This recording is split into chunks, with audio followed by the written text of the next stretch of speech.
Random thoughts. In this video, I'm going to react to a comment that somebody left me under one of the videos that I've created. And I have to say this, somebody complained that I should not be reacting to comments. I have to, in fact.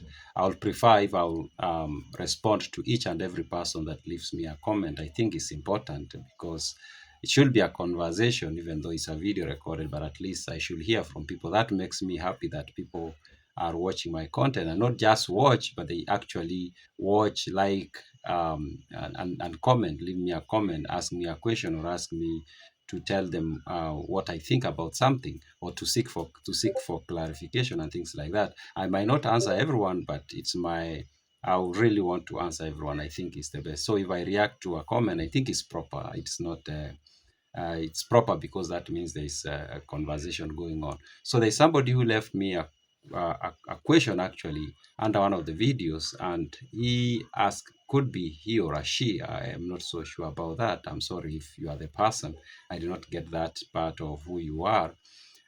They asked whether I thought the Somalis in their traditional way of organizing themselves politically, whether they were Republicans or they were monarchists.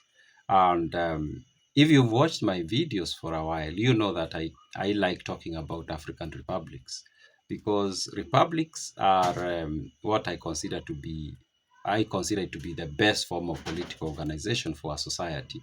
Of course, there are republics, there are democracies, and then there are monarchies. I think republics are is the best form of political organization of a society. But the other reason why I like talking about African republics is because it seems like they've been hidden. Like seems like there has been a conspiracy not to talk about African republics. And when they are talked about, they are caricatured in a certain way.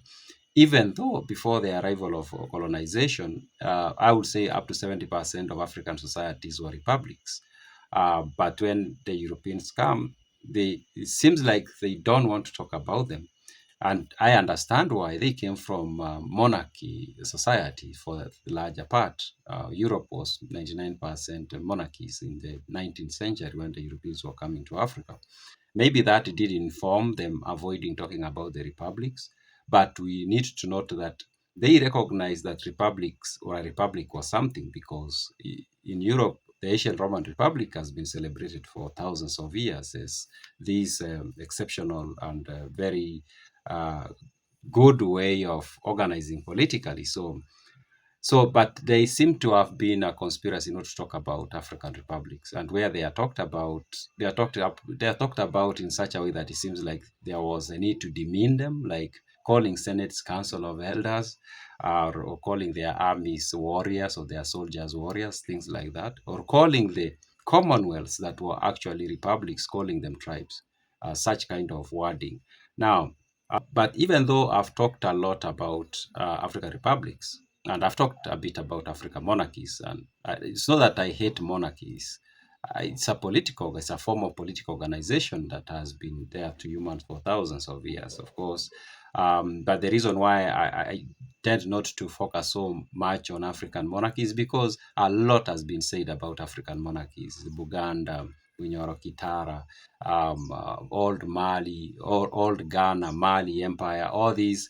I've talked, there's a lot of information about them. But when it comes to republics, I've said not so much. Now, even though I've talked a lot about African republics and monarchies to some extent, I've avoided talking about the political organization of the Somali people before the arrival of the colonialists. Even though I've done so many videos about the Somalis, and if you watch my videos, you know that. The reason why I think I was very careful about it, and doing a little bit of research, I realized that actually that was a good thing for me to avoid that, because I had an assumption already.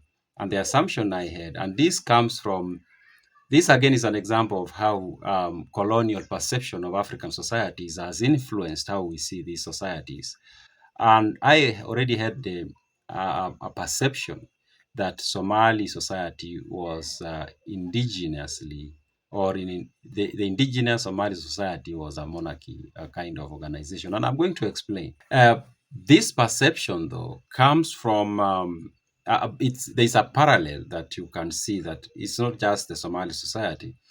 The origins of this perception is all over the place. For example, when the British came to Kenya, they started talking of chiefs, and many of us have come to actually believe that before the arrival of the colonialists, the British here in Kenya, and of course the rest of Africa, different Europeans, that there was something called a chief. For example, among the Kikuyu, let's use the Kikuyu as an example, that they had chiefs, or the Kisis had chiefs, and we actually came to believe that before the arrival of the British in Kenya, the people who ruled, for example, among the Kikuyu were called the chiefs. And we believe that. But what we don't realize is that actually the position of a chief was a creation of the British. There was nothing like a chief among the most of the Kenyan societies, Kenyan commonwealths, even though Kenya was not there then.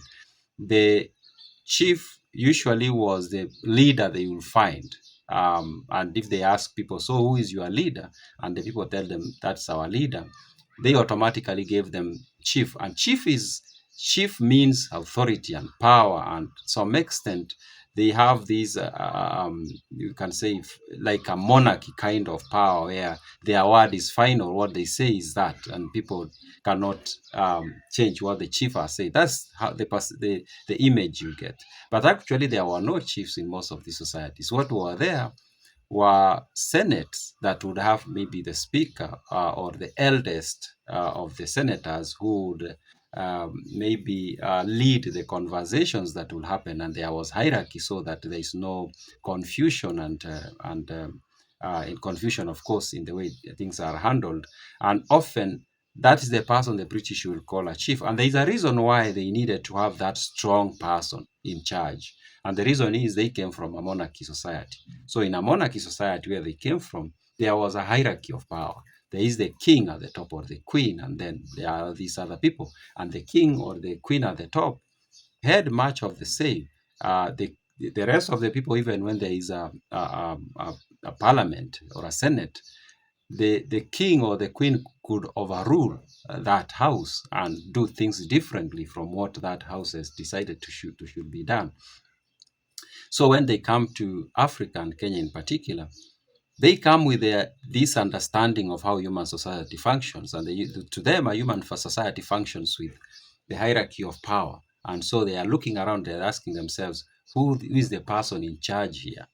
And maybe when they are shown, they are pointed towards a speaker or the elders of the senators, who often is people look towards them for guidance because they've lived longer than everybody else, or because they've shown themselves capable in ways that other people are not. Then they automatically assigned that quality of power and authority, which often these people do not have. Now, that transfers, we are coming back to the Somali situation, that transfers to the Somali situation. And that's where my perception of the organization of the Somali came from. And my assumption that the Somali society before colonization was a monarchist society. But doing a little bit of research and going by the things I've read here and there, it becomes clear to me that actually they were not a monarchy society.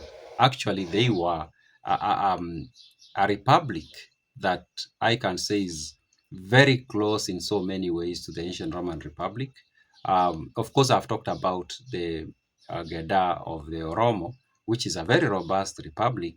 I think initially the Somali had something similar, maybe a little bit different, but over time, there were influences from elsewhere. For example, the influence of Islam and the culture from, we can say, the Arabian Peninsula.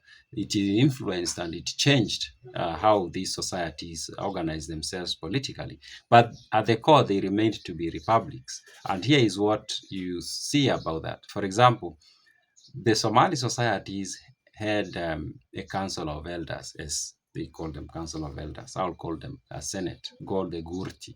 Now, the Gurti is had a lot of powers, generally speaking, because you realize that in that society, there would be what you can consider, what I had assumed to be the monarchy, and that is a sultan or a ugas or a garad or jarad. Um, those are the people I assume to be the monarch, because, and the reason why I assume that this is a monarch, this is a monarch society, is because this sultan or the ugaz or the garad, often it was hereditary. The father is, the son becomes, the grandson becomes later, or another member of the family. So that, of course, the simplistic look of it makes it seem like this is a monarchy. But then you come to realize that the Gurti in most of these Somali societies had a lot of power. While an individual will have to come from a specific family, the Gurti had to approve the appointment, or they had a lot of say as far as who from the family would take up the position of a sultan or a jarad. Now, let's go back. Somebody might be like, but that sounds like a monarchy. The reason why it does not become a monarchy to me is because the Gurti could decide that this person cannot be, and they will vote to pick a different person, even though it's from the same family. Now, where does that look so similar to what used to happen in the ancient Roman Republic? Actually, the ancient Roman Republic, the Senate used to decide who becomes the consul. Of course, in the ancient Roman Republic, they used to have two consuls initially. Now, while number one, this person who becomes the consul had to come from a specific family. It was not just anyone. They had to come from specific patrician families, they were called. And that was the first qualification. And then now the Senate will decide that, yeah, this member of this family is better than this member of the same family or even another family. And they will be elected to become the consul. Now, the difference is in the ancient Roman Republic, the consul served, I think, for a year, and then there was a replacement. In this case, you are appointed to be a sultan or a ugas or a garad. It was for life, seems like. But seems like there was also the option that the Gurti could remove you from power when they think that you're no longer performing your functions the way it is expected. So the fact that, because here is what makes a society a